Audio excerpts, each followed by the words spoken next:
क्या आपने कभी सोचा है कि सुबह जब आपकी आंखें खुलती है, तो यह केवल एक और दिन की शुरुआत नहीं होती, बल्कि परमेश्वर का दिया हुआ एक नए अवसर होता है। रात भर की नींद के बाद जब हम अपनी आंखें खोलते हैं, तो वास्तव में यह खुद हमारी ताकत से नहीं, बल्कि परमेश्वर की दया और पवित्र आत्मा की सुरक्षा से होता है।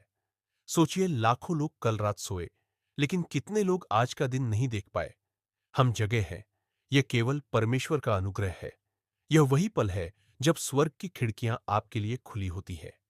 जब आप नींद से उठते हैं, आपकी आत्मा सबसे कोमल और सबसे निर्मल होती है।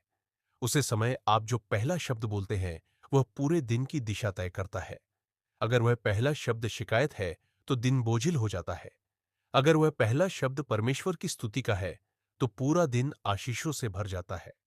याद रखिए, शैतान चाहता है कि आप सुबह उठकर उलझन दर और चिंता से दिन शुरू करें, पर पवित्र आत्मा चाहता है कि आप उसकी आवाज से, उसकी शांति से और उसकी उपस्थिति से दिन की शुरुआत करें। इसलिए अगर आप सुबह उठते ही पवित्र आत्मा से यह दो बातें कहेंगे, तो आपका जीवन बदल जाएगा।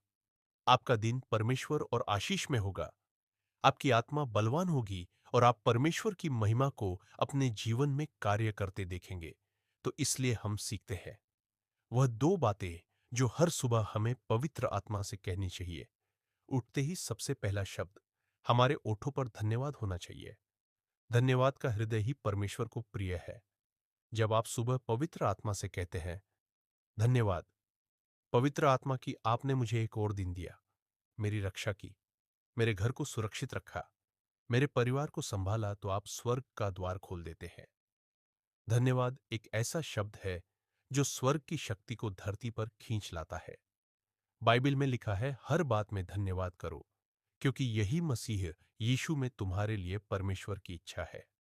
जब आप दिन की शुरुआत धन्यवाद से करते हैं, तो शैतान को आपकी जीवन में कोई जगह नहीं मिलती, क्योंकि धन्यवाद में कृतज्ञता है और कृतज्ञता में परमेश्वर की उपस्थितियां आती है। यह केवल एक साधारण धन्यवाद नहीं, बल्कि गहरी प्रार्थना होनी चाहिए। आप सुबह बिस्तर से उठते ही कह, पवित्र आत्मा में आपका धन्यवाद करता हूं कि आपने मुझे नया जीवन दिया। कल जो गलतियां हुई, उन्हें समाप्त कीजिए। आज मुझे नया अवसर दिया है। धन्यवाद कि आपकी दया कभी समाप्त नहीं होती।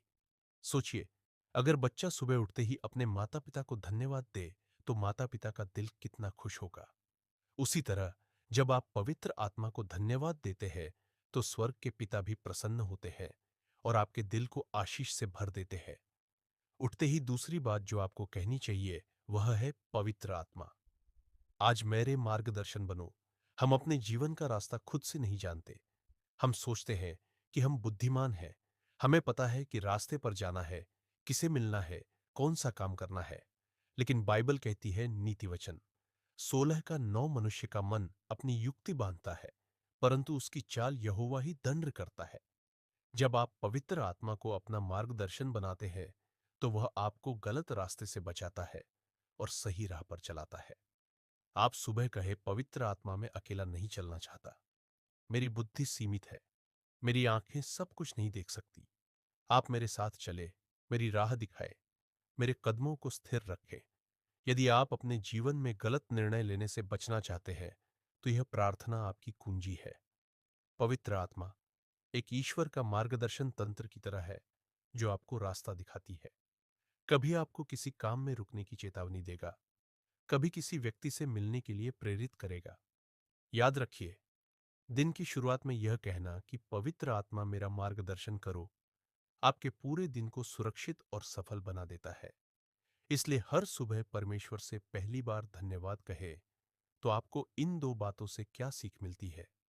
कमेंट करके जरूर बताना। आप सबको इस प्रार्थना से आशीष मिले। आमीन।